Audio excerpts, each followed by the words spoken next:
अस्सलामुअलैकुम। पेशे खिदमत है अनोशा सीरीज़ की अगली कहानी, अनोशा का ख्वाब। मैं टेक्सला के दरो दीवार को हैरानी से तक रहा था। ये वो दरो दीवार नहीं थे जिनसे मेरी आंखें आशना थीं। वो महल जिसके एक कमरे में मैंने आंख खोली थी, वो शाही मेहमान खाना जहाँ हम सिकंदर के मेहमान रहे थे, वो सराय जहाँ से राजा अंबी के सिपाही हमें पकड़कर सिकंदर के पास ले गए, सब खंडर बन चुके थे। यही नहीं, सारा शहर खंडर बन चुका था और इसकी बजाय थोड़ी सी दूर एक नया टेक्सला वजूद में आ चुका था। तक्षक मंदिर भी खंडर बन चुका था और उसके साथ का वो मैदान जहां सिकंदर के सामने मेरा 500 पैरों के साथ खौफनाक मुकाबला हुआ, अब मरघट के तौर पर इस्तेमाल हो रहा था। लोग अपने मुर्दों को जलाने के लिए यहाँ लाते। उस वक्त भी आधी रात बीत चुकी थी और आसमान पर 14वीं का चांद चमक रहा था। मैदान के एक कोने में लकड़ियों की चिता पर एक लाश रखी दिखाई दे रही थी। लाश के आसपास सैकड़ों लोग जमा थे। उन्होंने अभी तक चिता की लकड़ियों को आग नहीं दिखाई थी। शायद वो किसी के आने का इंतजार कर रहे थे। जैसे ही हम मैदान के पास पहुंचे, 4-5 आदमी दौड़ते हुए हमारी तरफ आए। हमें सर से पांव तक देखा और फिर एक शख्स बोला, क्या आप सारंग बाबा और अनोशा जी हैं? क्यों, क्या बात है? सारंग बाबा ने पूछा। पहले ये बताइए, क्या आप ही सारंग बाबा और अनोशा जी हैं?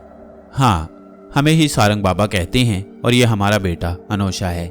तो जल्दी आइए, उस शख्स ने कहा, और हमें शंकर की वसीयत के मुताबिक उसकी चिता को आग लगाने की इजाज़त दीजिए। हम 3 दिन से आपकी राह देख रहे हैं। और इसके साथ ही तमाम लोगों में एक शोर सा मच गया। आ गए, सारंग बाबा आ गए, अनोशा जी आ गए। मैं हैरान रह गया, सोचने लगा कि क्या हमारे साथ एक बार फिर वैसा ही मामला पेश आने वाला है जैसा कि भोगमती के राजा नागसीन के भाई की लाश पर पेश आया।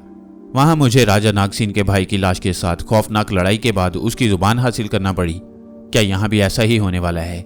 लेकिन नहीं, यहाँ मामला कुछ और ही था। इससे पहले कि सारंग बाबा चिता की लकड़ियों को आग दिखाने की इजाज़त देते, उन्होंने लोगों से सारा माजरा बयान करने को कहा और उन्होंने जल्दी जल्दी सारी बात सुना डाली।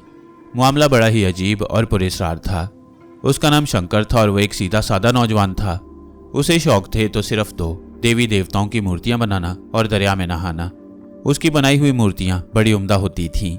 यूं मालूम होता था जैसे अभी बोल पड़ेंगी। लोग उन्हें हाथों हाथ खरीदते थे। एक रोज वो नहाने के लिए दरिया पर गया तो वहां उसके साथ एक ऐसा मामला पेश आया जो उसके वहमो गुमान में भी नहीं आ सकता था। उसने दरिया में गोता लगाया तो उसका सर किसी सख्त चीज से टकराया और वो बेहोश हो गया। होश आया तो उसने अपने इर्द गिर्द हैरानी से देखा। ये कोई नया ही घर था। उसके माँ बाप नीच जात के लोग थे, जिन्हें चंडाल या चंगड़ कहा जाता है। ये लोग किसी और जगह रहने के बजाय शहर शहर बस्ती बस्ती फिरते हैं और हर अला बला, यहाँ तक कि सांप, छिपकलियां और कछुए तक खा जाते हैं। ये लोग फटी पुरानी चादरें तानकर खैमे बना लेते हैं और उनके नीचे सो रहते हैं। मर्द मेहनत मजदूरी करके 4 पैसे कमा लेते हैं। औरतें सिरकियां और छाछ वगैरह बनाकर बेचती हैं या भीख मांगती फिरती हैं और दाव लगे तो चोरी भी कर लेती हैं। उन दिनों उनका डेरा एक गांव के करीब ही था। कुछ दिनों बाद शंकर के कबीले ने गांव से कूच किया और जंगल की राह ली। फिर वो भी दूसरे चंगड़ों की तरह दरख्तों की जड़ें, फल और जानवरों का गोश्त खाता। उसे सिरकियां और छाछ बनाना भी आता था और साथ ही चोरी करने और हाथ की सफाई दिखाने के तरीके भी खूब जानता था। उसके जिस्म से चुस्ती, चालाकी और ताकत जाहिर होती। रंग तवे की तरह स्याह, लंबे लंबे बाल जिनमें कंघी करने की नौबत महीनों तक नहीं आती थी। बरसों में कहीं एक आध जोड़ा बनता था और जब तक वो तार तार ना हो जाता जिस्म पर से नहीं उतरता था। कबीले में उसके निशाने की बड़ी शोहरत थी। उसका तीर कभी खता नहीं जाता था। निगाह भी बड़ी तेज थी और भागता दौड़ता भी खूब था। उसके हाथ की चालाकी और सफाई की भी बहुत धूम थी। एक बार गांव में उसकी माँ ने किसी दुकान से लोटा चुराया, लेकिन ले जाने ना पाई थी कि मालिक ने देख लिया और वह उसे पकड़कर थाने ले गया। शंकर भी उसके साथ था। थाने में जाकर मालिक ने लोटा जमीन पर रखा ही था कि शंकर ने फौरन हाथ की सफाई दिखाई, लोटा उठाकर अपनी बहन के हवाले किया और वो लेकर चलती बनी। इसके बाद शंकर और उसकी माँ रो रो कर फरियाद करने लगे कि ये अमीर लोग झूठे इल्जाम लगाकर हमें तंग करते हैं। मालिक को लोटा ना मिला तो वो सटपटाया। थानेदार ने समझा कि उसने शंकर और उसकी माँ पर चोरी का झूठा इल्जाम लगाया है। उसने मालिक से 1-1 रुपया उन दोनों को दिलवाया। शंकर की जिंदगी इस तरह गुजर रही थी कि एक बार जंगल में उन्हें चंगड़ों का एक और कबीला मिला। दोनों कबीलों में पहले से मेल मुलाकात थी, इसलिए सब मिलकर बहुत खुश हुए। दोनों कबीलों के लोग जल्द ही घुल मिल गए और आपस में शादी ब्याह करने लगे। शंकर की शादी भी उस कबीले की एक लड़की से ठहर गई जिसका नाम चंडी था। उसकी उम्र कोई 18 साल थी। रंग शंकर की तरह ही तवे जैसा काला स्याह था। बालों में महीने भर से कंघी नहीं हुई थी और नहाए हुए भी शायद इतने ही दिन हो गए थे। सर पर एक मैली कुचैली चादर थी जो जगह जगह से फटी हुई थी। अब मुश्किल ये पेश आई कि ना दुल्हा के लिए कपड़े थे और ना दुल्हन के पास। आखिर सलाह ये ठहरी कि किसी बस्ती में चलें और वहाँ शादी का सामान करें। दोनों कबीले वहाँ से चल खड़े हुए और 3 रोज के सफर के बाद एक बस्ती के करीब पहुंचकर डेरे डाल दिए। वहाँ दुल्हा दुल्हन के लिए 2-2 जोड़े तैयार हुए। चांदी का मामूली कीमत का एक जेवर दोनों तरफ से दुल्हन को दिया गया। शादी से एक दिन पहले दावत की ठहरी। दावत का सामान करना तो उन लोगों के बाएं हाथ का खेल था। शंकर का बाप और ससुर, माँ और सास आसपास की बस्तियों से कुछ मुर्ग और एक बकरी चुरा लाए। इस तरह कई किस्म का गोश्त मिट्टी की हांडियों में पककर तैयार हुआ और रात के वक्त दोनों कबीले दावत में इकट्ठे हुए, मर्द एक तरफ और औरतें एक तरफ। दावत के दौरान एक शख्स ने मजाक में जरा चुभती हुई बात कही तो दूसरे ने जवाब में गाली दे दी। बस थोड़ी ही देर में शादी की दावत में जूता चलने लगा और सबसे ज्यादा पिटे भी शंकर का बाप और ससुर। बड़े बूढ़ों ने बड़ी मुश्किल से बीच बचाव कराया तो सब लोग रो रो कर एक दूसरे से गले मिलने और मुआफिया मांगने लगे। रात गई, दावत खत्म हुई। कुछ अपने ठिकानों पर गए और कुछ वहीं लेट रहे। दूसरे दिन दोपहर को शंकर और चंडी की शादी हो गई। अब शंकर अपनी बीवी के साथ रहने लगा। चंडी के जहेज में शंकर को एक मरियल सा गधा मिला। उसका इतना फायदा हुआ कि उसे अपना माल असबाब पीठ पर उठाकर नहीं ले जाना पड़ता था। शादी के 1.5 साल बाद उनके यहाँ लड़का पैदा हुआ। इस मौके पर वैसी ही दावत हुई जैसी उसकी शादी के मौके पर हुई थी। इस तरह शंकर की जिंदगी के 50 बरस पूरे हुए। वो अपने कबीले के साथ एक बस्ती के करीब ठहरा हुआ था कि कबीले में बीमारी फैल गई। उनके कपड़े गंदे, जिस्म गंदे, रहने की जगह गंदी।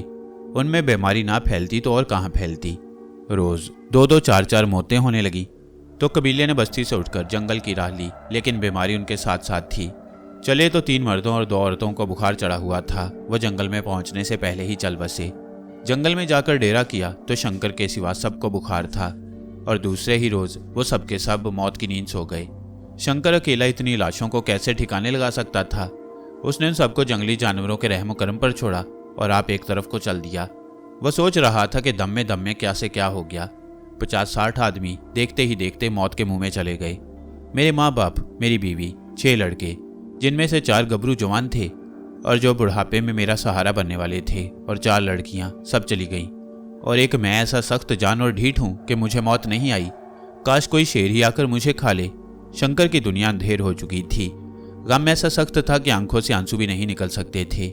इसी हाल में वो कितने ही दिनों तक सफर करता रहा। दरख्तों की जड़ें और फल खाता और बहती नदियों और चश्मों के पानी से प्यास बुझाता। कोई 1.5 महीने के सफर के बाद किसी आबादी के आसार नजर आए तो वो उसकी तरफ चल दिया। उसकी उम्र 50 साल से ऊपर हो गई थी, मगर जंगल की हवा और मेहनत मुशक्कत की जिंदगी की बदौलत सेहत अच्छी थी और जिस्म जवानों की तरह सीधा और ताकतवर। उसकी धोती और कुर्ता मैले और जगह जगह से फटे हुए थे। न सर पर पगड़ी थी और न पाँव में जूता। वो तो फकीरों से भी खराब हाल में था। शंकर ने देखा कि बहुत से लोग एक मैदान में जमा हैं। वो भी उस तरफ चल दिया। उस इलाके का रिवाज ये था कि जब कोई राजा बगैर कोई औलाद छोड़े मर जाता था तो राजधानी के लोग उस मैदान में जमा हो जाते और एक हाथी को छोड़ देते। हाथी अपनी सूंड से जिस शख्स को उठाकर अपने ऊपर बिठा लेता, लोग उसको अपना राजा मान लेते। उस इलाके का राजा बेऔलाद मर गया, मगर शंकर को इस बात की कुछ खबर न थी। वो समझा कि यहाँ कोई तमाशा हो रहा है। वो भी जाकर खड़ा हो गया। हाथी तमाम लोगों के सामने से होता हुआ उस जगह आया जहाँ शंकर खड़ा था, तो उसने एकदम सूंड आगे की और शंकर को उठाकर अपनी पीठ पर बैठा लिया। इसके साथ ही लोगों ने खुशी के नारे लगाने शुरू कर दिए।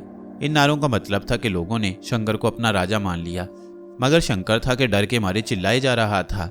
आखिर महावत हाथी की दुम पकड़कर ऊपर चढ़ा और शंकर को सहारा देकर बोला, महाराज घबराइए नहीं, ये हाथी हिला हुआ है।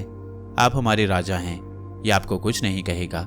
शंकर महावत की बात सुनकर हैरान हुआ और अभी कोई और बात न करने पाया था कि एक शख्स ने बुलंद आवाज से कहा, अब सब लोग चले जाएं और अपने घरों और बाजारों को सजाएं। राजा जी की सवारी का जुलूस शाम के वक्त निकलेगा। ये सुनकर शहर के लोग अपने अपने घरों को सुधारे और दरबार के अमीरों वजीरों ने आकर शंकर को अदब से सलाम करके कहा, आप हमारे राजा हैं और हम आपकी प्रजा, हमारे हाल पर मेहरबानी की नजर रखना हजूर। शंकर हैरान था कि मैं जागता हूँ या कोई ख्वाब देख रहा हूँ। कहाँ वो कंगाल शंकर जो कल तक रोटियों तक को मोहताज था, और कहाँ ये शंकर जिसके सामने सारे अमीर वजीर सर झुका रही हैं। वजीर शंकर को लेकर महल में पहुंचे तो वहां लोंडियां बांधियां सर झुका झुका कर सलाम करने लगीं। राजा के लिए गुस्ल का सामान पहले से तैयार था। नौकरों चाकरों ने उसे गुस्ल दिया, अच्छे अच्छे कपड़े और कीमती हार और कंगन पहनाए। उसके बदन को तरह तरह की खुशबुओं में बसाया और किस्म किस्म के मज़ेदार खाने सोने चांदी के बर्तनों में सजाकर सामने ला रखे। शंकर ने ऐसे खाने कभी ख्वाब में भी नहीं खाए थे। खूब पेट भर कर खाया और फिर एक शानदार पलंग पर पड़कर सो रहा। दोपहर को वो सोकर उठा तो शाम के जुलूस के लिए तैयारी होने लगी। अमीर और वजीर आकर मुबारकबाद देने लगे और साथ ही उन्होंने उसका हाल दरियाफ्त किया। इस पर शंकर ने कहा, तुम लोगों ने मुझे अपना राजा मान लिया है और मुझे गद्दी पर बिठा चुके हो। अब ये पूछने से क्या फ़ायदा कि मैं कौन हूँ। खबरदार, आइंदा कोई मुझसे इस किस्म का सवाल न करे। उसकी ये बात सुनकर सब खामोश हो गए और फिर किसी ने इस किस्म की बात ना की। शहर के बड़े बड़े बाजारों में शंकर की सवारी का जुलूस निकला। हाथियों पर सोने चांदी के हूदे और रेशमी झूलें थीं। घुड़सवारों के दस्ते, सुनहरी रिथें, अमीरों वजीरों की सवारियां और प्यादों की कितारें बड़ा दिलचस्प नज़ारा पेश कर रही थीं। सारे बाजार दुल्हन की तरह सजे हुए थे। जगह जगह खूबसूरत दरवाजे बनाए गए। लोग खूबसूरत लिबास पहने बाजारों में फिरते थे या अपने मकानों की खिड़कियों में बैठे जुलूस की रौनक देख रहे थे। जगह जगह शंकर की सवारी पर फूल बरसाए गए और जिंदाबाद के नारे लगाए गए। आधी रात के बाद राजा की सवारी शहर का चक्कर लगाकर महल में वापस आई और लोग तो अपने अपने घर आराम से सो रहे थे, लेकिन शंकर की आंखों में नींद कहाँ। वो रह रहकर सोचता था कि जाग रहा हूँ या ख्वाब देख रहा हूँ। कहाँ वो शंकर चंडाल जिसके पास ना रहने का ठिकाना था ना खाने का सामान, और कहाँ ये शंकर जो एक रियासत का राजा है। सारा शहर उसके नाम की माला जप रहा है। अगले दिन किस्म किस्म के साजों की प्यारी प्यारी आवाज़ों ने शंकर को नींद से जगाया और जब उसने आंखें खोली तो साज बजाने वालों ने अदब से झुककर उसे सलाम किया। शंकर उठा और नहा धो लिबास बदल दरबार में जा बैठा। वजीर आजम ने कागजात पेश करने शुरू किए। पहला कागज एक शख्स को किसी शहर का हाकिम मुकर्रर करने का था। शंकर ने पहले ही दिल में ठान ली थी कि मैं राजपाट के मामलों में दखल देने के बजाय सारा काम वजीरों पर छोड़ दूंगा। इस तरह काम भी चलता रहेगा और ये लोग मुझसे खुश भी रहेंगे। उसने वजीर आजम से पूछा, आपकी इस बारे में क्या राय है? वजीर आजम ने जवाब दिया, महाराज, ये शख्स बहुत लायक और राज दरबार का वफादार है, बेशक उसे मुकर्रर कर दीजिए। शंकर ने कहा, मंजूर है। शंकर का ख्याल था कि मंजूर है कहने से बात खत्म हो जाएगी, मगर वजीर आजम ने कागज की तरफ इशारा करते हुए कहा, महाराज, इस पर दस्तखत फरमा दीजिए। इस पर शंकर के मुंह से बेख्तियार निकल गया, मैं तो अनपढ़ हूँ, लिखना जानू ना पढ़ना। वजीर आजम ये सुनकर चौंका तो सही, लेकिन आदमी समझदार था। कहने लगा, महाराज, ये रियासत मायानगर कहलाती है। अब तक इसके 6 राजा हो चुके हैं, लिखने पढ़ने का क्या है। आदमी मामूली सी कोशिश से सब कुछ सीख लेता है। इसके बाद राजा को लिखना पढ़ना सिखाने के लिए उस्ताद मुकर्रर हो गए। थोड़े ही दिनों में वो ऐसा लायक फाइक बन गया जैसे उसके बाप दादा हमेशा से राज करते आए हों। शंकर ने गरीबी के दिन देखे थे। वो गरीबों और मोहताजों को दिल खोलकर खैरात देता था, इसलिए लोग उसे बहुत पसंद करते। उसकी कई रानियां थीं। ऐसी ऐश भरी जिंदगी कभी उसने ख्वाब में भी नहीं देखी थी। शंकर को मायानगर में राज करते 10 बरस होने को आए थे। गो उसकी उम्र 60 बरस से ऊपर हो चुकी थी, मगर उसकी सेहत वैसी ही अच्छी थी। उसके यहाँ 4 लड़के और 2 लड़कियां पैदा हुईं और उनकी पैदाइश की खुशी में बड़े बड़े जश्न मनाए गए।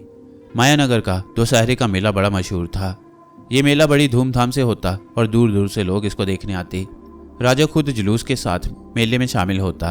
एक रोज शंकर मेले से वापस आ रहा था। लोगों के ठट खड़े राजा की सवारी का तमाशा देख रहे थे। एक तरफ चंगड़ भी खड़े थे। उनमें से एक ने राजा को देखा और फिर अपने साथी से कहने लगा, अरे कोडू, हो ना हो, ये राजा तो वही हमारा शंकर है जिसकी शादी मेरी मासी की बेटी चंदी से हुई थी।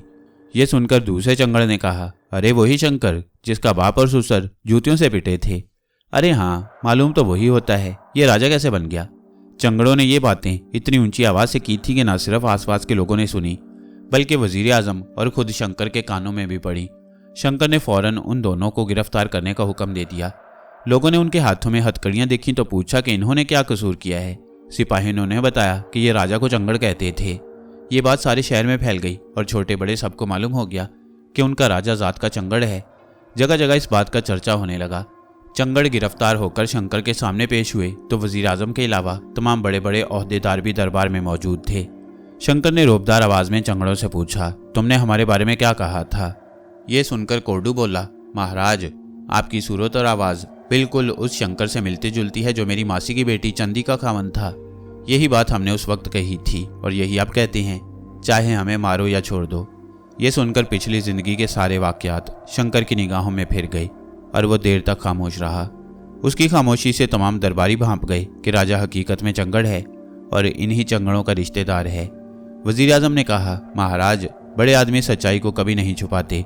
हमारा ख्याल है कि ये लोग वाकई आपके रिश्तेदार हैं। आदमी की शामत आती है तो उसकी अकल मारी जाती है। शंकर के मुंह से निकला, तुम इन्हें हमारा रिश्तेदार समझते हो तो इनाम देकर रुखसत करो और इनसे कह दो कि दोबारा यहाँ ना आए। वजीर आजम ने दोनों चंगड़ों को इनाम देकर रुखसत किया। शहर में राजा के चंगड़ होने की अफवाह पहले ही फैल चुकी थी। अब लोगों ने वजीरों और दूसरे ओहदेदारों के पास आकर पूछना शुरू किया और जब उन्हें भी यही कहते सुना कि राजा वाकई जात का चंगड़ है तो सबको बड़ा दुख हुआ। वजीर आजम और दूसरे अमीर वजीर और ऊंचे ओहदेदार राजा के साथ खाते पीते रहे थे और दूसरे लोगों ने इन ओहदेदारों के साथ खाया पिया था। तमाम शहर वाले एक जगह जमा हुए और कहने लगे, ये तो बड़ा गजब हुआ कि हम एक चंडाल और चंगड़ का खाना खाते रहे हैं। हमारा धर्म बर्बाद हो गया और अगर हमने इसके लिए कुछ ना किया तो मरने के बाद हमेशा के लिए दोजख की आग में जलेंगे। इस पर सबने सलाह की कि आग में जलकर अपने आप को पाक साफ कर लें ताकि अगले जहान में दोजख की आग से बच जाएं। राजा के महल के पास एक बड़ा सा तालाब मुरम्मत के वास्ते खुश्क किया गया था। लोगों ने वहां लकड़ियों के ढेर लगाना शुरू कर दिए। घरों के कबाड़, तख्ते, छत की कड़ियां, गर्ज जहां जहां से भी लकड़ी मिली ला लाकर उस तालाब में डाल दी और लकड़ियों को आग दिखा दी। जब आग खूब दहक गई तो सबसे पहले वजीर आजम उसमें कूदा और उसके बाद हजारों औरतें, मर्द, छोटे बड़े, बच्चे, बूढ़े उसमें इस तरह गिरने लगे जैसे पतंगे चिराग पर गिरते हैं। शंकर अपने महल की खिड़की में बैठा ये खौफनाक नज़ारा देख रहा था। लोगों को यूं धड़ाधड़ आग में कूदते देखकर उसका दिल उसे मलामत करने लगा। अरे पापी, तेरी वजह से शहर का शहर जल मरा। तुझे कुछ भी शर्म हो तो तू भी इसी आग में जलकर मर जा। दिल की ये लुगत मलामत शंकर से बर्दाश्त न हो सकी और उसने भी महल की खिड़की से आग के उस दहकते हुए अलाव में छलांग लगा दी। आग की गर्मी से उसे तकलीफ हुई तो वो उछल पड़ा। क्या देखता है कि ना मायानगर है, ना मायानगर का महल, ना आग का अलाव है और ना लोग उसमें कूद कूद कर जाने दे रहे हैं, बल्कि उसने तो दरिया के ठंडे पानी में गोता लगाकर सर उभारा है। उसके कपड़े किनारे पर पड़े थे। गोता लगाकर उभरने में देर ही कितनी लगती है, लेकिन इस जरा सी देर में वो क्या क्या देखा आया था। चंडालों के साथ इतनी जिंदगी गुजारना, चंडाल लड़की चंडी से शादी करना, 6 लड़कों और 4 लड़कियों का बाप बनना, फिर सारे खानदान का मरना, 10 बरस मायानगर पर हुकूमत और फिर आग के अलाव में जलकर खात्मा। वो हैरत ज़दा दरिया से निकला, कपड़े पहने और घर की तरफ चल दिया। रास्ते भर वो यही सोचता रहा कि कोई दोस्त मिले तो उसे यह अजीबोगरीब माजरा सुनाऊं। घर पहुंचा तो उसका बचपन का दोस्त मनोहर उसका इंतजार कर रहा था। शंकर उसे देखकर बहुत खुश हुआ और कहने लगा, अरे मनोहर, इतने दिनों कहाँ रहे? कोई 2-2.5 साल बाद तुम्हारी शक्ल देख रहा हूँ। तुम कमज़ोर भी बहुत हो गई हो। मनोहर ने जवाब दिया, ये तो तुम जानते हो कि मुझे देश देश फिरने का शौक है। इस दफ़ा मैं फिरते फिराते एक अजीब से शहर में जा निकला।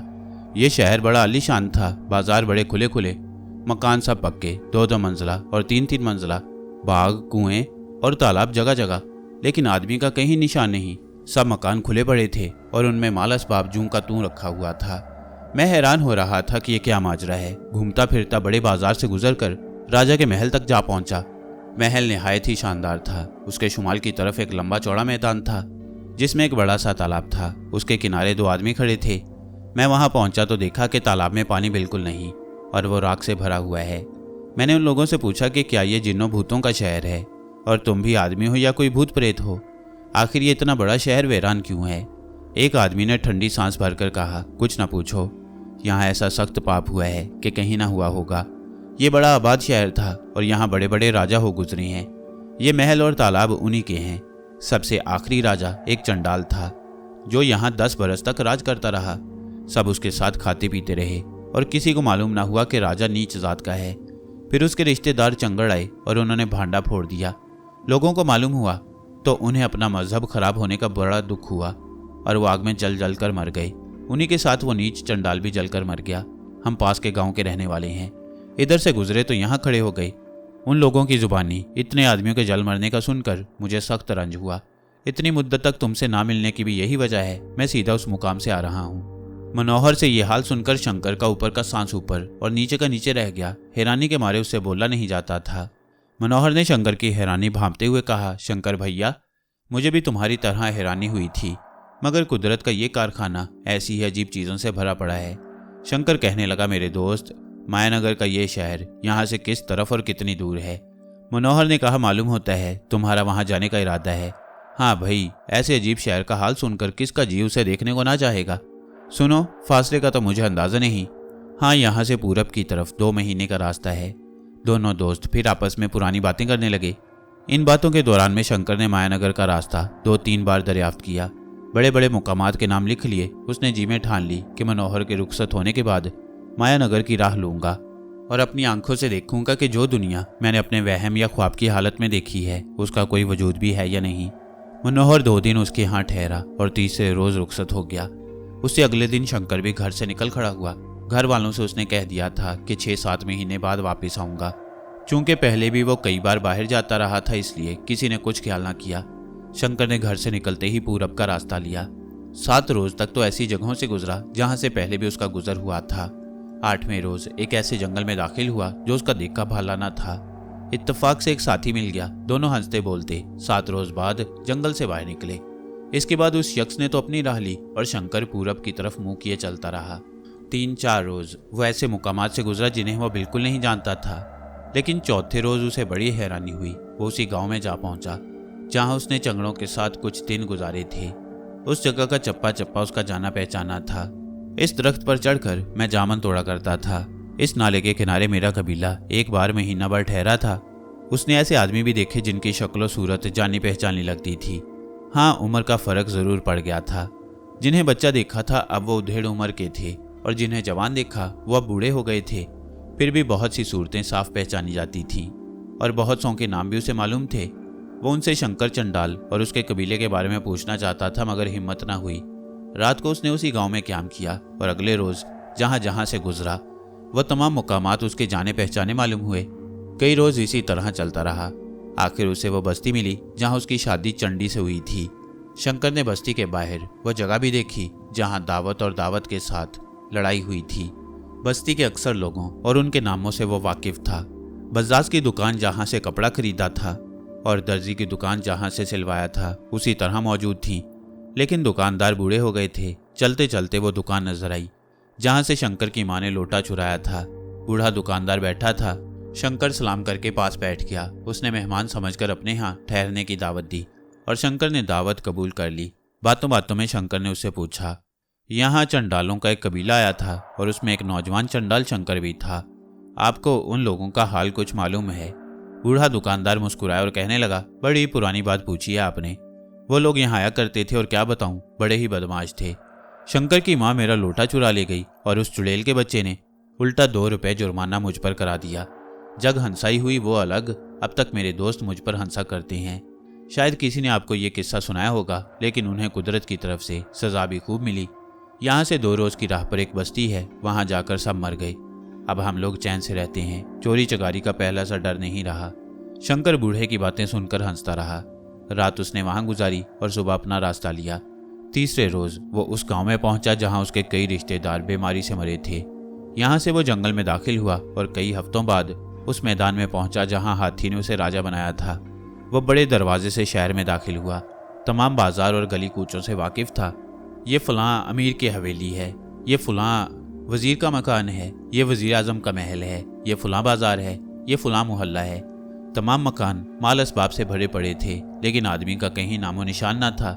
चलते चलते वो अपने महल में पहुंचा। एक एक कमरा उसका जाना पहचाना था। वो ऐशो आराम जो उसे यहाँ मुयस्सर आया था उसकी निगाहों में फिरने लगा। महल से निकलकर वो उसी तालाब की तरफ आया। तालाब के पास चंद आदमी खड़े थे। उनमें से बाज आसपास की बस्तियों के नंबरदार थे। शंकर उन्हें देखते ही पहचान गया। उसको हैरान देखकर एक आदमी कहने लगा, यहाँ जो भी आता है हैरान रह जाता है। आपसे पहले 4-5 महीने हुए मनोहर नाम का एक नौजवान यहाँ आया, वो भी इसी तरह हैरान हो गया था।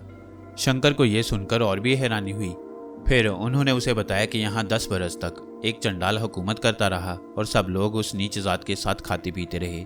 जब लोगों को इसका हाल मालूम हुआ तो वो अपना मजहब खराब होने के दुख से आग में जलकर मर गए।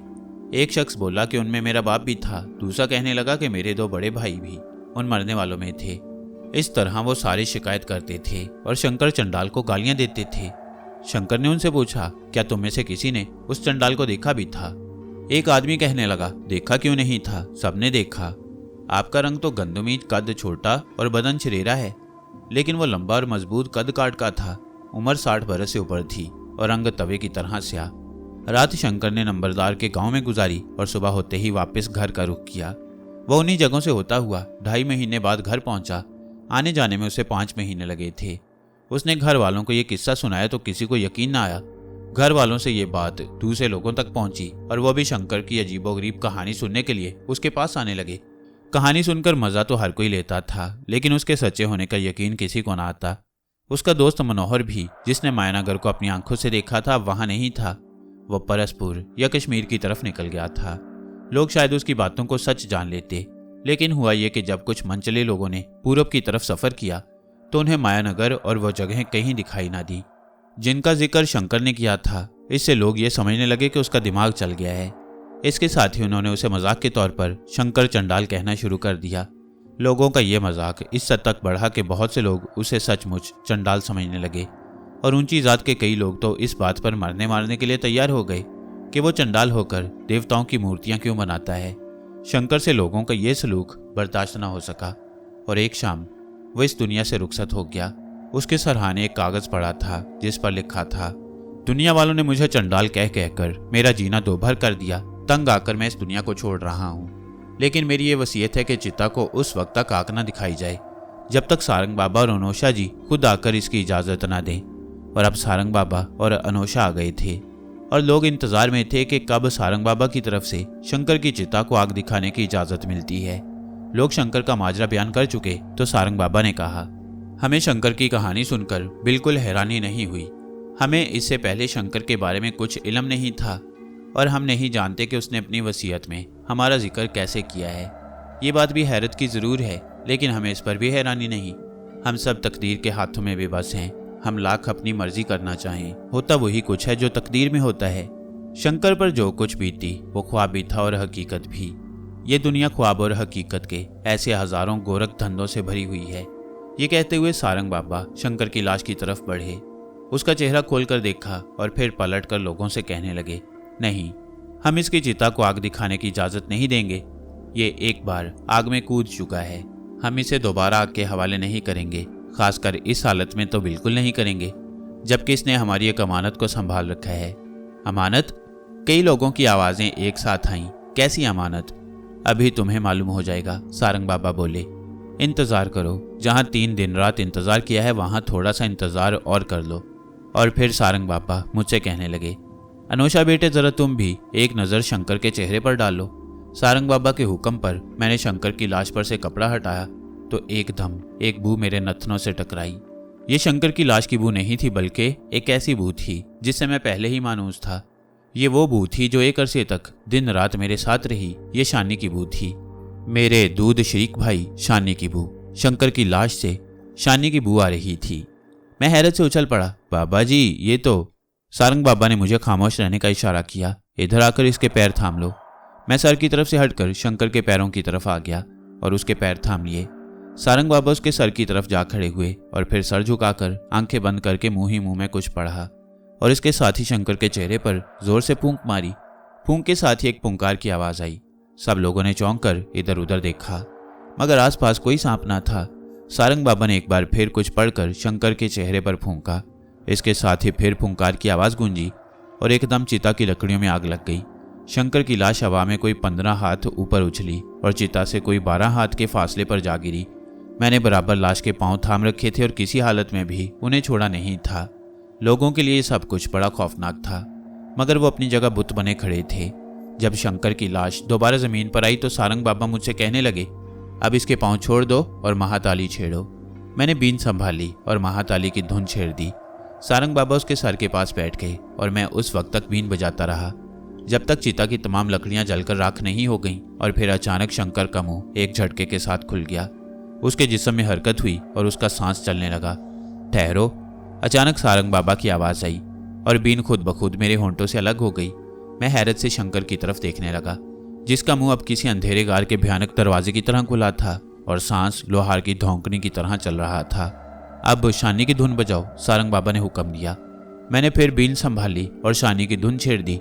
एक मुद्दत के बाद मुझे यह धुन बजाने का मौका मिला था। कुछ देर बाद किसी सांप का सर शंकर के मुंह से बाहर आया। सारंग बाबा का बायां हाथ तेजी के साथ बढ़ा और उन्होंने उसकी गर्दन दबोचकर एकदम बाहर खींच लिया। मैंने फौरन उसे पहचान लिया। वो शानी था, मेरा दूध शरीक भाई। शानी, मैं बड़े जोश से पुकारा। मेरी आवाज़ सुनते ही शानी चौंका। सारंग बाबा ने उसे छोड़ दिया। मैं उसकी तरफ लपका और वो मेरी तरफ, और फिर हम एक मुद्दत के बिछड़े हुए भाइयों की तरह एक दूसरे से लिपट गए। मैं उसे चूमते हुए बार बार कह रहा था, शानी तुम मुझे छोड़कर कहाँ चले गए थे। शानी मेरे गले से लिपटते हुए अपनी शूशू में कह रहा था, अभी मालूम हो जाएगा अनोशा भाई, अभी सब कुछ मालूम हो जाएगा। उधर तो मैं और शानी गले मिल रहे थे, उधर सारंग बाबा ने पानी की एक बाल्टी मंगवाई और शंकर पर उंडेल दी।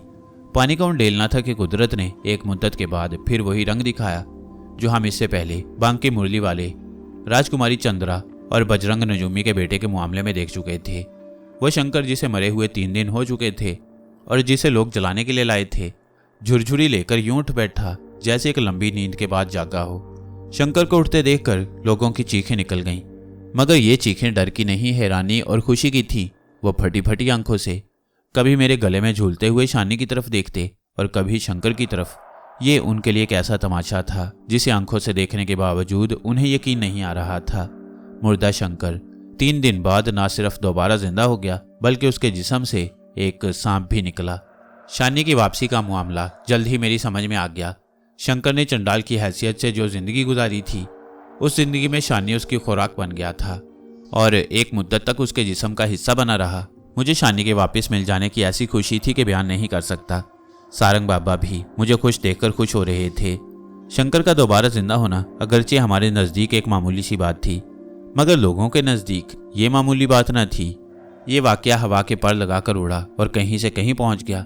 जिस तरह कभी सोने के हाथी के किस्से ने हमें परवरपुर से महाराजा सियालकोट के दरबार में पहुंचा दिया था, उसी तरह शंकर के जिंदा होने की कहानी ने हमें किसान खानदान के उस राजा के दरबार में पहुंचा दिया जो दरिया सिंध के पार परशपुर पिशावर पर राज कर रहा था। उस राजा का नाम कंशक था।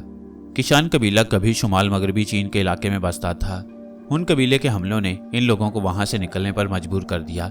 ये लोग सहराई गोबी से गुजरकर बाख्तर के इलाके में आए और साका कबीलों को शिकस्त देकर वहां अपनी हुकूमत कायम कर ली। इस कबीले की 5 शाखें थीं, मगर एक दलेर और हौसलामंद किसान सरदार गज्जल कदफेसस ने तमाम शाखों को एक करके किसान सल्तनत की बुनियाद रखी और हिंदू कुश का पहाड़ी सिलसिला अबूर करके काबुल की वादी पर कब्जा कर लिया। 38 साल हुकूमत करने के बाद वो 80 साल की उम्र में दुनिया से रुखसत हुआ तो हुकूमत की बाग दौड़ उसके बेटे वीमा कदफेसस ने संभाल ली। उसके अहद में किसान सल्तनत मशरिक में काशी और जुनूब में नर्मदा तक फैल गई। फिर सल्तनत की बागडोर किसान खानदान के तीसरे बादशाह कंशक के हाथ आई।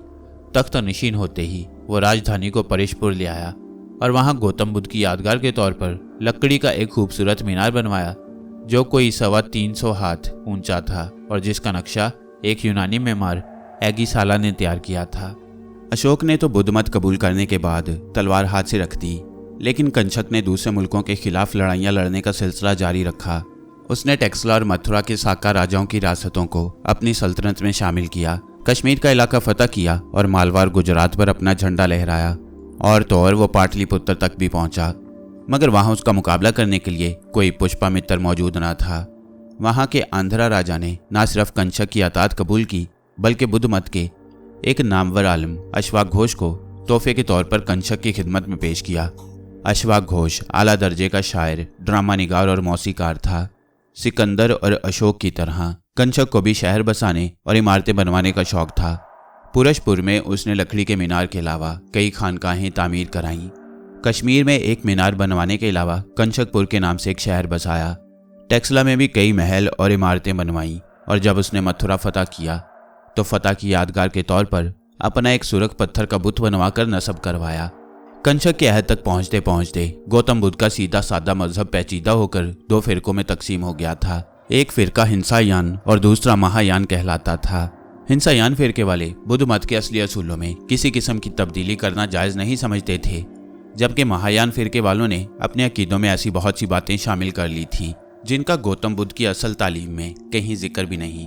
सबसे बढ़ के ये कि महायान फिरके ने पूजा पाठ के लिए गौतम बुद्ध की मूर्तियां बनाना शुरू कर दी और अब जगह जगह बुद्ध के बुत बनाए और पूजे जा रहे थे। अशोक हिंसायान फिरके और कंशाक महायान फिरके से था। उसकी सरपरस्ती में गौतम बुद्ध के तरह तरह के मुजस्मे बन रहे थे। वो शंकर भी, जो कभी शिव जी, पार्वती, गणेश और इंद्र के बुत बनाया करता, अब दिन रात गौतम बुद्ध की मूर्तियां बनाने में लगा हुआ था। और उसी के 3 रोज बाद जिंदा होने के वाक्य ने हमें कंचक के दरबार में पहुंचाया। जिस तरह सियालकोट के राजा को अपनी बेटी चंपा के मामले में एक मुश्किल दरपेश थी, उसी तरह कंचक अपनी बड़ी रानी के मामले में एक ऐसी मुश्किल से दो चार था जिसे उसके दरबार का कोई शख्स भी हल नहीं कर पा रहा था। अश्वाघोष, वासुमित्र और नागार्जुन जैसे आलिम और माहिर हकीम भी इस मामले में आजिज थे। असल में इस मुश्किल का ताल्लुक चीन की लड़ाई से था। वीमा कद फेसस के अहद में चीनी जर्नैल पान चाऊ खतन काशगर और यारकंद के इलाकों को फतह करने के अलावा किसान कबीले के कितने ही आदमियों को कैदी बनाकर ले गया। उन कैदियों में एक कैदी कंचक की बड़ी रानी का भाई था, जिसका नाम दराशक था। कंचक ने राजगद्दी पर बैठते ही चीन से बदला लेने का फैसला किया।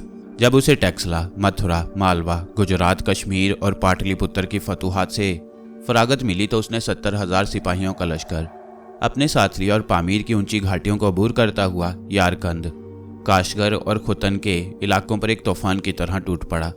एक सख्त खूंरेज जंग के बाद उसने चीन से अपने तमाम इलाके वापस ले लिए। चीन के बादशाह ने एक चीनी शहजादी कंचक की नज़र की और इसके साथ ही नाशपाती और आड़ू के फल भी तोहफे के तौर पर पेश किए। परवरपुर से पाटलिपुत्र तक उन दोनों फलों का इससे पहले कोई वजूद न था। इन तोहफों के साथ ही कंचक ने वो कैदी भी वापस लिए जिन्हें चीनी जर्नैल पान चाऊ अपने साथ ले गया था, मगर उनमें दराशक शामिल न था। कैद की ही हालत में वो मर गया और उसकी लाश जला दी गई। उसके साथी कैदियों ने उसकी हड्डियों और राख को एक बर्तन में संभाल कर रख लिया। कंचक जब चीन की मुहिम से वापस हुआ तो चीनी शहजादी, नाशपाती और आड़ू के फलों के अलावा दराशक की राख का बर्तन भी उसके साथ था। कंचक की बड़ी रानी, जो अपने भाई को जिंदा सलामत देखने की आस लगाए बैठी थी, उसकी राख को देखकर धाड़े मार मार कर रोई। इस बात को कई बरस हो गए थे, मगर इन कई बरसों में एक दिन भी ऐसा न था जिस दिन उसने अपने भाई की याद में आंसू न बहाए हों। अब जो उसने शंकर के जी उठने की बात सुनी तो पहले शंकर को और फिर सारंग बाबा और अनोशा को बुलवा भेजा। राजा कंचक और उसकी बड़ी रानी ने हमारी बड़ी आवभगत की और फिर वह बर्तन हमारे सामने रख दिया जिसमें दराशक की राख थी। इसके साथ ही रानी ने सारंग बाबा के कदम छुए और फिर दोनों हाथ जोड़कर कहने लगी, आप बड़ी करनी वाले हैं। मैं दुखी अपने भाई को मिलने के लिए तड़प रही हूँ। बिछड़े हुए भाई को बहन से मिलाना अब आपका काम है। सारंग बाबा ने बर्तन का ढकना उठाकर उसके अंदर पड़ी हुई हड्डियों और राख को पहले देखा और फिर बोले, वो नाशपातियाँ और आड़ू कहाँ हैं जो महाराज चीन से अपने साथ लाए थे? रानी ने जवाब दिया, वो फल तो हम लोगों ने खा लिए और उनके बीज मालियों ने बाग में लगा दिए और उन बीजों से उगे हुए कई दरख्त अब फल दे रही हैं। खूब, सारंग बाबा ने कहा। ऐसा मालूम होता है कि चीन के उन तोहफों को यहाँ की मिट्टी रास आई है। और वो चीनी शहजादी कहाँ है जो उन तोहफों के साथ आई थी? वो राजमहल ही में है, रानी ने जवाब दिया। वैसे तो वो मेरी बांदियों में शामिल है, लेकिन मैं उसे ना बांदी समझती हूँ और ना बांदियों की तरह रखती हूँ। मैंने उसके साथ बिल्कुल एक बहन का सा बर्ताव किया है। अच्छी बात है, सारंग बाबा बोले। जरा अपनी उस चीनी शहजादी को बुलवाओ, हम उससे कुछ बातें करना चाहते हैं। बड़ी रानी ने एक बांदी को भेजकर चीनी शहजादी को बुलवा लिया। तुम्हारा नाम क्या है बेटी? सारंग बाबा ने पूछा। तू वाई। तुम बहुत अच्छी लड़की हो। बड़ी रानी तुमसे बहुत खुश हैं और कहती हैं कि मैं तू वाई को अपनी बहन की तरह समझती हूँ। ये रानी जी की मेहरबानी है, तू वाई ने कहा, वरना मैं तो उनकी बांदी हूँ। अच्छा तू वाई, एक बात बताओ, रानी तुम्हें अपनी बहन समझती हैं, क्या तुम उनका भाई बनना पसंद करोगी? मैं आपकी बात नहीं समझी बाबा जी। ये बात तुम्हारे समझने की है भी नहीं, सारंग बाबा बोले। अगर तुम दराशक के रूप में आ जाओ तो कैसा रहेगा? ये तो बहुत ही प्यारी बात होगी, बड़ी रानी ने कहा। लेकिन ऐसा कैसे हो सकता है? हो सकता है, सारंग बाबा बोले, और अभी तुम्हारी आंखों के सामने हो सकता है। सुनो तू वाई, अगर तुम्हें यह मंजूर है तो बाग से नाशपातियाँ और आड़ू तोड़ लाओ। इसके साथ ही हर दरख्त की एक एक टहनी भी तोड़ लाना। तू वाई ने कुछ देर बाद ही नाशपातियों और आड़ूओं की कई टोकरियाँ हमारे सामने ला रखी और साथ ही उन दरख्तों की टहनियों का ढेर लगा दिया। सारंग बाबा बहुत खुश हुए और बोले, तुमने अपने काम में बड़ी फुर्ती दिखाई है, शाबाश। अब इधर आओ और ज़रा मेरा हाथ बटाओ। सारंग बाबा ने तुवाई की मदद से नाशपाती और आड़ू की टहनियाँ आड़ी आड़ी रखकर उनका आदमी के कद के बराबर कोई 3.5 हाथ लंबा एक बिस्तर सा बनाया और फिर उस पर दराशक की राख और हड्डियाँ डाल दी।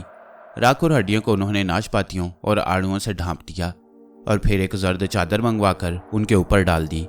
चादर डालने के बाद यूं मालूम होता था जैसे कोई आदमी टहनियों और पत्तों के बिस्तर पर लेटा हुआ है। फिर सारंग बाबा टूवाई से कहने लगे, लो टूवाई, अब तुम आहिस्ता से इस चादर के ऊपर लेट जाओ। टूवाई खामोशी से एक फर्माबरदार बच्ची की तरह चादर पर लेट गई और सारंग बाबा ने सुर्ख रंग की एक चादर मंगवाकर उसके ऊपर डाल दी। मैं एक कोने में खामोश खड़ा ये तमाशा देख रहा था और अपने गले में झूलते हुए शानी से खेल रहा था।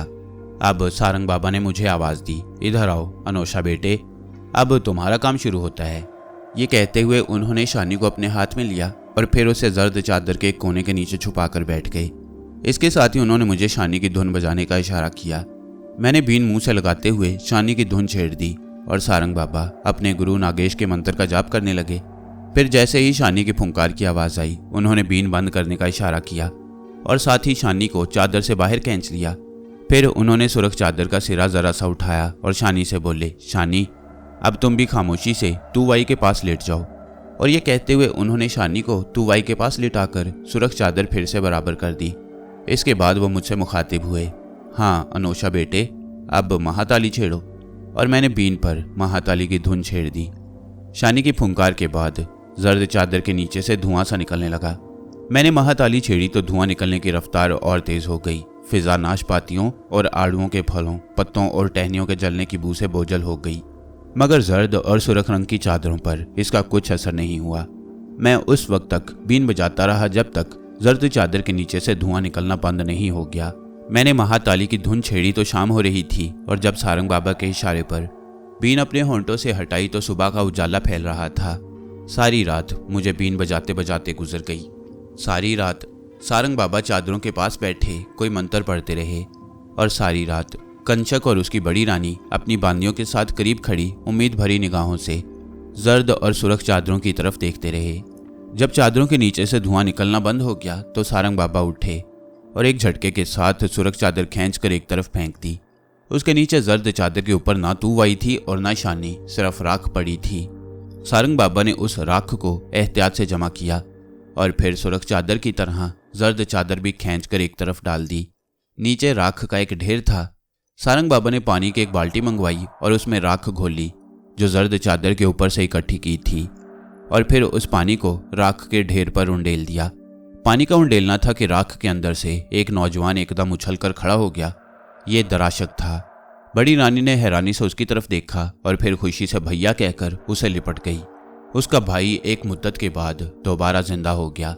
सारंग बाबा अब राजा कंशक से मुखातिब हुए, लो महाराज, हमने तुम्हारी बड़ी रानी की मुश्किल आसान कर दी। बरसों पहले हमने भोगमती के राजा नागसीन के बेटे को जिंदा करने के लिए ओशा बेटी और उसके पालतू सांप अंबर की कुर्बानी दी और अब तुम्हारी बड़ी रानी की खुशी की खातिर हमने उस शानी को कुर्बान कर दिया जो हमारा बेटा और अनोशा का दूध शरीक भाई था।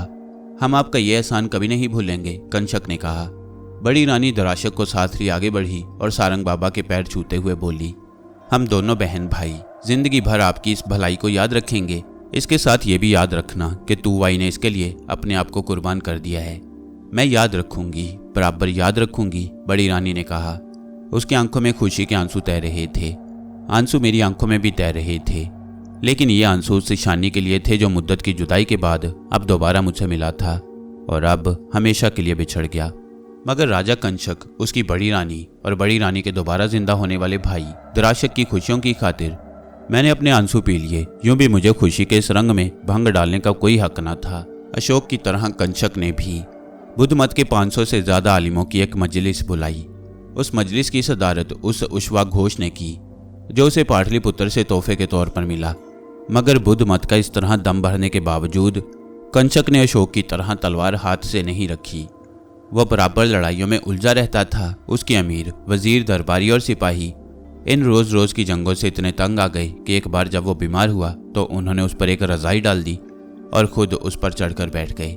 कंशक दम घुट जाने से मर गया। कंशक के बाद उसकी सल्तनत का वही हाल हुआ जो अशोक के बाद मौर्य सल्तनत का हुआ। कंशक के बाद उसका बेटा होशक तख्त पर बैठा। कंशक की तरह उसने भी कश्मीर में एक शहर होशकपुर के नाम से बसाया और मथुरा में गौतम बुद्ध के नाम पर एक खानका तामीर कराई।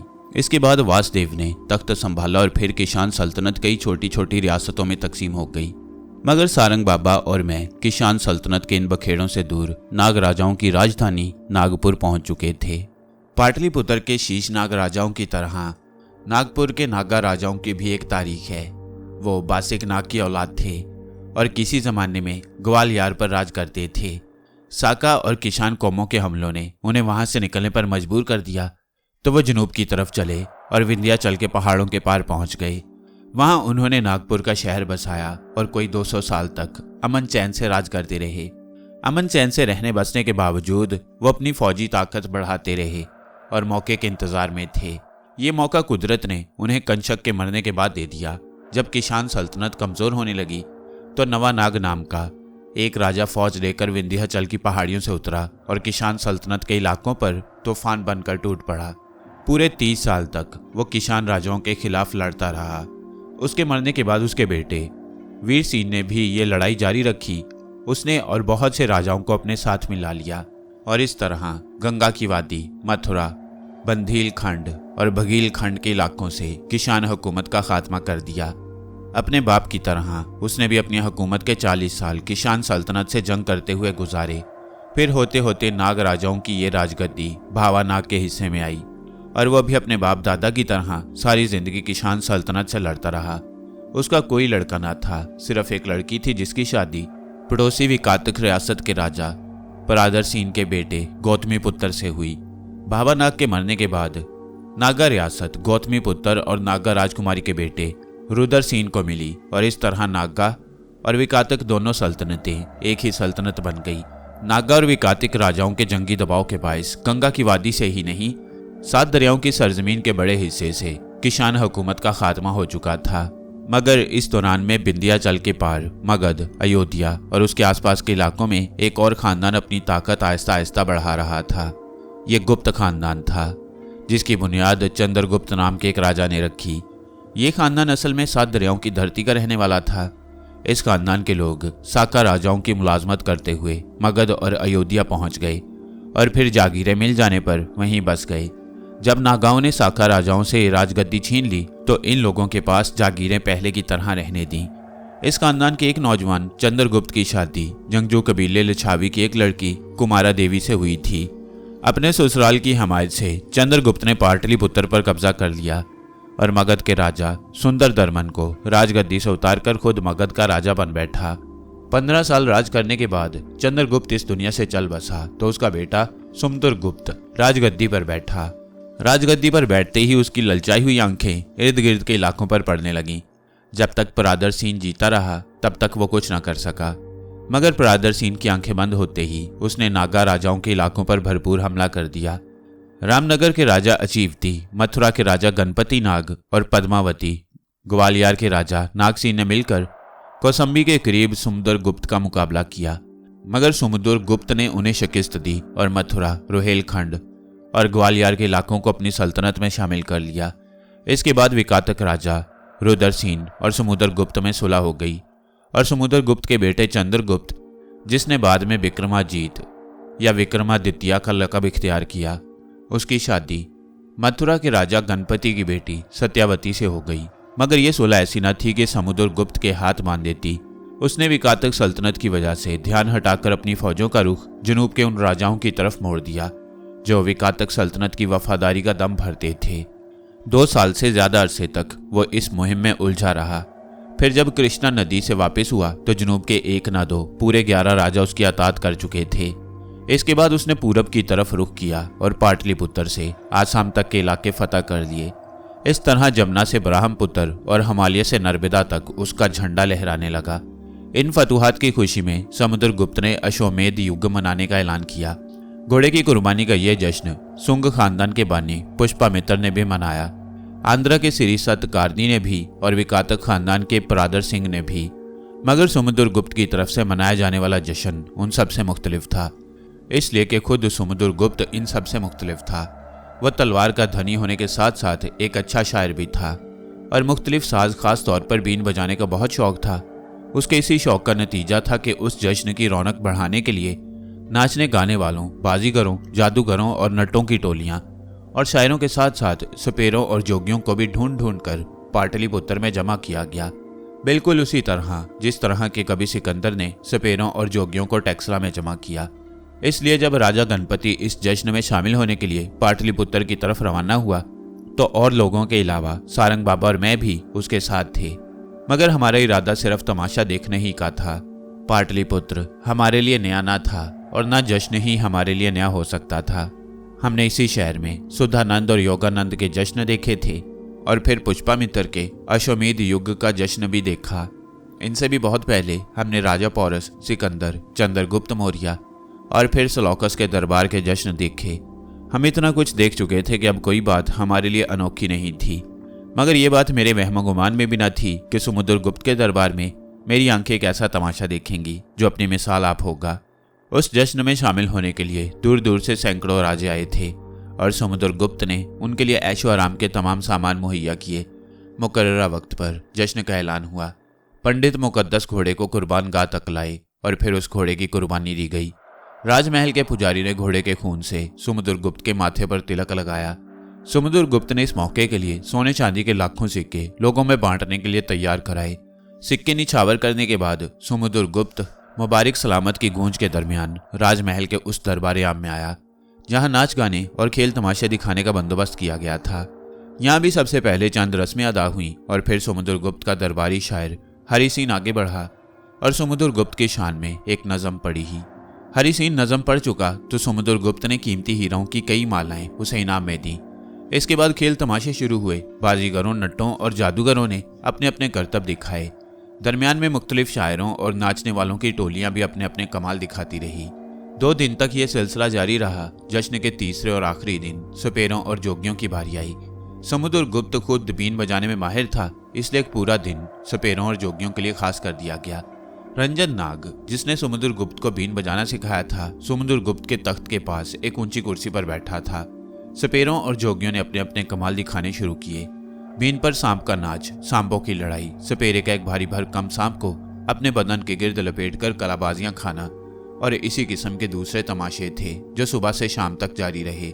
हम राजा गणपति और उसके आदमियों के साथ बैठे थे। जब सब जोगी और सपेरे अपना कमाल दिखा चुके तो समुद्रगुप्त के उस्ताद रंजन नाग ने बीन संभाली। उसके बीन बजाते ही मैंने यूं महसूस किया जैसे मैं एक बार फिर पुष्कलावती में हूँ।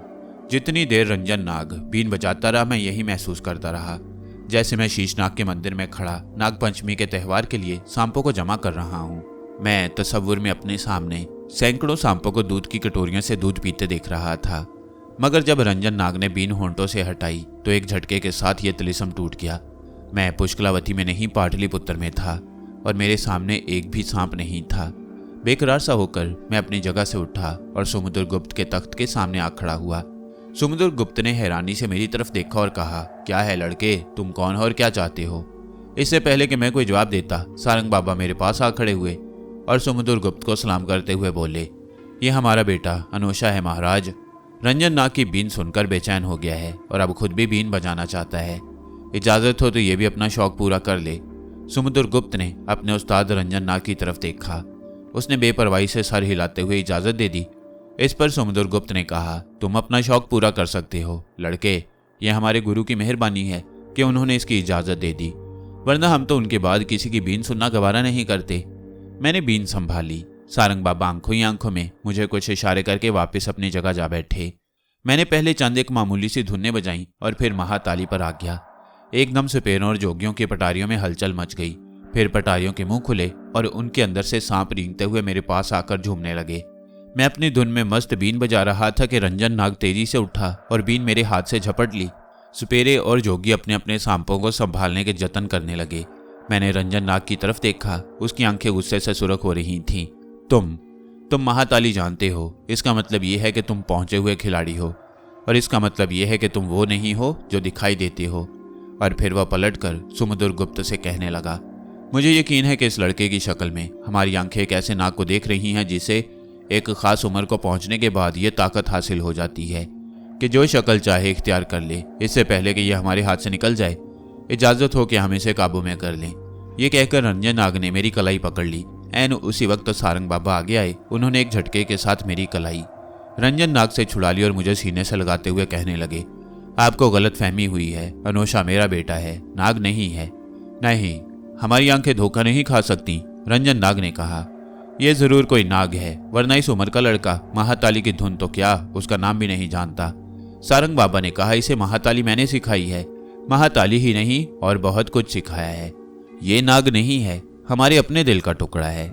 नहीं, मुझे पूरा यकीन है कि ये कोई नाग है और मैं इसे काबू में करके रहूंगा। सारंग बाबा ने समुद्रगुप्त की तरफ देखा और कहा, महाराज आप क्या कहते हैं? समुद्रगुप्त ने जवाब दिया, हमारे गुरु की बात हमारे लिए हुक्म का दर्जा रखती है। तुम इस लड़के को इनके हवाले कर दो। अब सारंग बाबा 2 कदम पीछे हट गए और बोले, अगर आपका यही हुक्म है तो ठीक है। रंजन नाग अनोशा को नाग समझते हैं तो इसे काबू में करने की कोशिश करके देख लें, लेकिन अगर इस कोशिश में रंजन नाग को कोई नुकसान पहुंचा तो उसका दोष हम पर नहीं होगा। फिर वो मेरे सर पर हाथ फेरते हुए बोले, अनोशा बेटे, कुदरत की अनदेखी ताकतों ने तुम्हें एक अजीब इम्तिहान में डाल दिया है। आदमी क्या सोचता है और क्या होता है, तुम्हें क्या करना है और क्या नहीं, ये तुम खुद अच्छी तरह जानते हो। लो, अब तुम जानो और रंजन नाग जाने। ये कहकर सारंग बाबा वापस अपनी जगह पर जा बैठे। रंजन नाग ने मेरे हाथ से बीन लेकर बाहर फेंक दी और फिर मेरे इर्द गिर्द कोयले से एक दायरा लगा दिया। इस दायरे से बाहर खड़े होकर उसने बीन बजानी शुरू की। बीन की धुन वही थी जो कभी हमने गाय के थनों से चिमटे हुए योहा नाग को मस्त करने के लिए बजाई थी। वही धुन थी जो हमने महाराजा सियालकोट के महल में राजकुमारी चंपा से चिमटे हुए नाग को काबू में करने के लिए बजाई थी।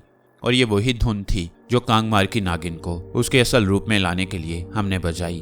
और अब समुद्रगुप्त का उस्ताद रंजन नाग वही धुन बजाकर मुझे नाग की शक्ल में लाकर काबू में करने की कोशिश कर रहा था। मगर मैं योहा नाग कहाँ था कि मुझ पर इस धुन का असर होता। इसके बजाय मुझे अपने अंदर एक आग सी लगती महसूस हो रही थी। रंजन नाग बीन बजा रहा था और मैं अपनी जगह खामोश खड़ा था। बीते दिनों की तस्वीरें मेरी नज़रों के सामने से गुजर रही थीं। फिर जैसे किसी ने मेरे कान में चुपके से कहा, तुम्हें क्या हो गया है अनोशा? क्या तुम भूल गए हो कि तुम कौन हो और सारंग बाबा ने तुम्हें क्या से क्या बना दिया है? आग, पानी, हवा और मिट्टी तुम्हारा हुक्म मानते हैं, फिर तुम इस तरह बेबस क्यों खड़े हो? मैं हैरान रह गया। ये आवाज़ मेरी माँ की नहीं, मेरी खाला की थी। एक मुद्दत के बाद मेरे कानों ने उसकी आवाज़ सुनी थी। मैंने घबरा कर आंखें खोल दी और इधर उधर देखा। वहाँ कुछ भी ना था, सिर्फ रंजन नाग था जो मुझे मस्त करने की कोशिशों में बराबर बीन बजाए जा रहा था। मैंने कुछ कहने के लिए मुंह खोला। मैं कहना चाहता था कि आप क्यों बेकार बीन बजा रही हैं?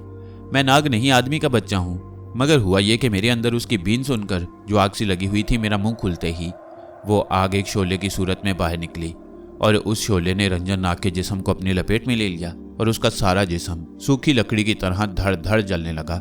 वह बीन फेंक कर बाहर की तरफ भागा, लेकिन मैंने आगे बढ़कर अपनी फूंक से उसके इर्द गिर्द आग का एक हल्का बना दिया और वो उस हल्के में घिर कर रह गया। ये देखकर समुद्रगुप्त तख्त से उतरा और रंजन नाग की तरफ बढ़ा। उसके कई और दरबारी भी बढ़े, लेकिन आग के हल्के के बाहर ही रुक गए। वो आग उन्हें कोई तकलीफ नहीं दे रही थी और ना वो उसकी तपिश महसूस कर रहे थे, मगर वो उसके हल्के के अंदर कदम नहीं रख सकते थे। और फिर देखते ही देखते आग का हल्का गायब हो गया और सारे दरबार में एक धुआं सा फैल गया। सब कुछ उस धुएं में छुप गया। कुछ देर बाद जब धुएं की ये चादर हटी तो समुद्रगुप्त और उसके दरबारियों ने देखा कि रंजन नाग उनके सामने खड़ा है, मगर जीते जागते इंसान की सूरत में नहीं, एक बुत की सूरत में। और ये बुत सर से पैर तक सोने का था। समुद्रगुप्त और उसके दरबारी हैरान रह गए। खासी देर तक उनके मुंह से एक लफ्ज तक ना निकल सका। फिर समुद्रगुप्त मेरी तरफ मुड़ा और गुस्से से कहने लगा, लड़के, तुम कोई सुपेरे हो या जादूगर? ये तुमने क्या कर दिया है? इससे पहले कि मैं कोई जवाब देता, सारंग बाबा ने आगे बढ़कर कहा, महाराज, जो कुछ हुआ इसमें अनोशा बेटे का कोई कसूर नहीं। ये तो रंजन नाग की अपनी लगाई हुई आग थी जिसने उन्हें जला दिया है। कुदरत ने उन्हें आपकी खातिर कुंदन बना दिया है। वो आपके उस्ताद जो थे, हाँ, वो हमारे गुरु थे, समुद्रगुप्त ने कहा। मगर आज मैदान तुम्हारे हाथ रहा है, अब तुम हमारे गुरु हो। ये कहकर समुद्रगुप्त ने आगे बढ़कर मेरा और सारंग बाबा का हाथ थाम लिया और कहने लगा, रंजन नाग सिर्फ बीन बजाना जानते थे, लेकिन हम जान गए हैं कि तुम दोनों बीन बजाने के अलावा और भी बहुत कुछ जानते हो। आज से तुम हमारे दरबार में रहोगे, हमारे दरबारी बनकर नहीं, हमारे गुरु बनकर। और फिर वह पलटकर अपने एक वजीर से कुछ कहने लगा, सारंग बाबा और अनोशा जी को निहायत इज्जत और एहतराम से रखा जाए, इन्हें किसी किस्म की तकलीफ ना होने पाए। सिकंदर बादशाह के दरबार की दास्तान एक बार फिर हमारे साथ दोहराई जा रही थी। हम सिकंदर के दोस्त, साथी और सलाहकार बनकर उसकी वापसी तक यूं उसके साथ रहे थे जैसे आदमी का साया उसके साथ रहता है। मगर ब्यास के किनारे यूनानी सिपाहियों के आगे बढ़ने से इनकार के अलावा और किसी बात में सिकंदर ने हमारी राय नहीं ली। अब अगरचे समुद्रगुप्त ने हमें अपना गुरु मानकर अपने पास ठहरा लिया था, मगर अब अपनी सल्तनत की मसरूफियतों ने उसे इस बुरी तरह उलझा लिया था कि उसे बीन की कोई नई धुन सीखना तो एक तरफ रहा, बीन हाथ में लेने की भी फुर्सत न थी। वो अपने कामों में उलझा रहा और हम महल के कोने में पड़े रोटियां तोड़ते रहे। इस बात का फायदा अगर किसी ने उठाया तो वो समुद्रगुप्त के बेटे चंद्रगुप्त की बीवी सीतावती और उसके बच्चे प्रभावती और कुमार गुप्त थे। प्रभावती तो सारंग बाबा से इस हद तक मानूस थी कि एक पल के लिए उनसे जुदा न होती। उसके इसरार पर सारंग बाबा ने बीन की चंद धुनें भी उसे सिखा दी थी। समुद्रगुप्त के मरने के बाद चंद्रगुप्त गद्दी पर बैठा तो उसने सबसे पहले पूरब के उन राजाओं की खबर ली जो बागी हो गए थे। पूरब की मुहिम सर करने के बाद उसकी नजरें पश्चिम और जनूब में मालवा और गुजरात की रियासतों पर पड़ने लगीं, जहां अब भी साका राजाओं का राज था। मगर उनसे पहले विकातक सल्तनत से मामला निपटाना जरूरी था, क्योंकि विकातक राजा की दोस्ती या दुश्मनी बहुत अहमियत रखती थी। उसने इस मामले को यूं निपटाया कि अपनी बेटी प्रभावती की शादी विकातक राजा रुद्रसेन दोम से कर दी, और इस शादी के नतीजे में हम प्रभावती के साथ पाटलिपुत्र से एक बार फिर नागपुर पहुंच गए।